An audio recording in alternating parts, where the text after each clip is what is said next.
इस वक्त राम मंदिर के सीईओ के सिलेक्शन प्रोसेस की बहुत चर्चा हो रही है। राम मंदिर के सीईओ पद के लिए फाइनल इंटरव्यू से पहले गूगल फॉर्म के जरिए कैंडिडेट से करीब 3 दर्जन सवालों के जवाब मांगे गए, जैसे भगवान राम में आस्था है, जनेऊ पहनते हैं या नहीं पहनते हैं, शिखा यानी चोटी रखते हैं या नहीं रखते हैं, भोजन शाकाहारी करते हैं या मांसाहारी करते हैं, शराब तो नहीं पीते हैं, हिंदू रीति रिवाजों की जानकारी है या नहीं है, हिंदू धार्मिक रीति रिवाजों के अनुसार कपड़े पहनने में कोई परेशानी तो महसूस नहीं करेंगे। सूत्रों के मुताबिक इसी तरह के कुछ सवाल फाइनल राउंड में पहुंचे कैंडिडेट से भी पूछे गए, लेकिन इन सवालों पर ऐसा नहीं है कि सीईओ तय कर लिया जाएगा, क्योंकि उनका काम जो है वो बहुत अलग है। ये कुछ सवाल हैं जो पूछे जा रहे हैं, इसके अलावा भी बहुत सवाल पूछे जा रहे हैं। सुनिए कांग्रेस और समाजवादी पार्टी अब इसको लेकर क्या कह रहे हैं। पहली बात, भगवान के दरबार में वहाँ धार्मिक व्यक्ति को और वहाँ पर संत महात्माओं को वहाँ पर बैठाना चाहिए, न कि सीईओ को बैठाना चाहिए। यहाँ चीफ एग्जीक्यूटिव अफसर का क्या काम है? क्या भगवान राम के दरबार में जो पैसे चोरी हो रहे हैं उसको आप पूरी तरीके से अपने हिसाब से कराना चाहते हैं या उसका एक दूसरा स्वरूप देना चाहते हैं? यहाँ कमाई का जरिया बनाना चाहते हैं भगवान राम के मंदिर को, इसलिए सीईओ बैठा रहे हैं। संविधान का जो हमारा प्रेम्बिल है, प्रेम्बिल के अगेंस्ट ये सवालात पूछे जा रहे हैं, जो कि देश की जो अनेकता में एकता का सूत्र है ये कमजोर करता है। और मर्यादा पुरुषोत्तम राम की जो मर्यादा है, जिसको भारतीय जनता पार्टी लगातार उस मर्यादा को खंडित करने का काम कर रहा है। वहीं साधु संतों ने राम मंदिर ट्रस्ट के सीईओ पद के लिए इंटरव्यू के दौरान पूछे गए सवालों को सही ठहराया। स्वामी गोपालाचार्य जी महाराज सनातन में खानपान और जनेऊ पहनने का महत्व समझा रहे हैं। उन्होंने बताया कि राम मंदिर ट्रस्ट की देखरेख करने वाले किसी भी शख्स के लिए यह क्यों जरूरी है।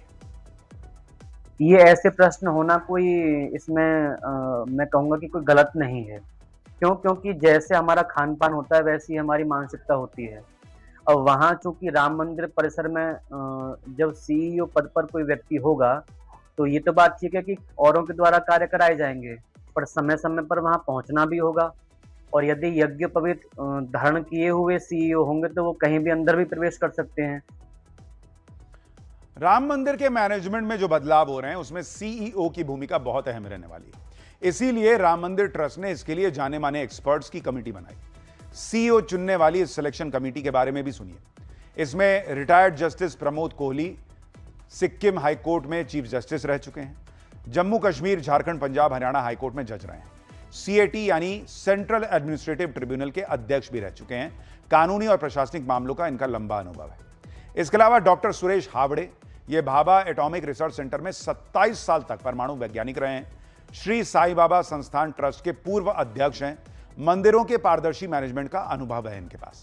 Retired lieutenant general Vishnukant Chaturvedi, सेना में 40 साल से ज्यादा का सेवा का अनुभव है, 2 बार राष्ट्रपति सम्मान से नवाजा जा चुका है, पूर्व सैनिक सेवा परिषद के अखिल भारतीय अध्यक्ष हैं। यानी ऐसे अनुभवी लोगों को लगाया गया है राम मंदिर ट्रस्ट के सीईओ को चुनने के लिए। और इस पद की रेस में कई रिटायर्ड आईएएस, आईपीएस, सेना के पूर्व अधिकारी और दक्षिण भारत के मंदिरों से जुड़े पूर्व अधिकारी भी शामिल हैं। इनमें जिन बड़े नामों की सबसे ज्यादा चर्चा हो रही है उनमें योगेश्वर मिश्रा हैं, जो रिटायर्ड आईएएस है, अयोध्या में डीएम रह चुके हैं, वहां से साधु संतों से उनकी अच्छी जान पहचान भी है। दिनेश चंद्र हैं, ये भी रिटायर्ड आईएएस हैं, जौनपुर बहराइच सहारनपुर में डीएम रह चुके हैं, लंबा प्रशासनिक अनुभव है। राजेश पांडे ये रिटायर्ड आईपीएस हैं, यूपी के कई जिलों में एसएसपी रहे हैं, यूपी एसटीएफ और एटीएस के फाउंडर मेंबर्स में शामिल रहे हैं, यूपी के सुपर कॉप में इनकी गिनती होती है। 70 से ज्यादा एनकाउंटर में शामिल रहे हैं। फिलहाल लखनऊ के अलीगंज स्थित ऐतिहासिक हनुमान मंदिर के सचिव भी हैं। ऐसा नहीं है कि राम मंदिर ट्रस्ट ने आनन फानन में सीईओ चुनने का फैसला कर लिया। इसके लिए भी ट्रस्ट की कई बार बैठकें हुई, फिर सीईओ पद के लिए विज्ञापन जारी किए गए, जिसके बाद राम मंदिर ट्रस्ट का सीईओ चुनने के लिए देश भर से करीब 5200 लोगों ने रजिस्ट्रेशन करवाया। 5 राउंड के ऑनलाइन इंटरव्यू के बाद इनमें से 18 कैंडिडेट को फाइनल इंटरव्यू के लिए शॉर्टलिस्ट किया गया। इन 18 में से चुने गए 3 लोगों के नाम राम मंदिर ट्रस्ट को सौंपे जाएंगे। 2 सितंबर को राम मंदिर ट्रस्ट की कार्यकारी समिति 3 में से 1 नाम का ऐलान राम मंदिर के पहले सीईओ के तौर पर कर सकती है। राम मंदिर ट्रस्ट के सदस्य महंत दिनेंद्र दास ने साफ कर दिया कि सीईओ के लिए जो नाम ट्रस्ट तय करेगा उस पर सबकी सहमति होगी। सुनिए एक बार उनको। यहाँ मामला है जो सदस्य लोग निर्णय ले लेंगे, हमको ही मानना पड़ेगा। रामलाल जो है जो निर्णय लेंगे हमारे लिए मानना रहेगा।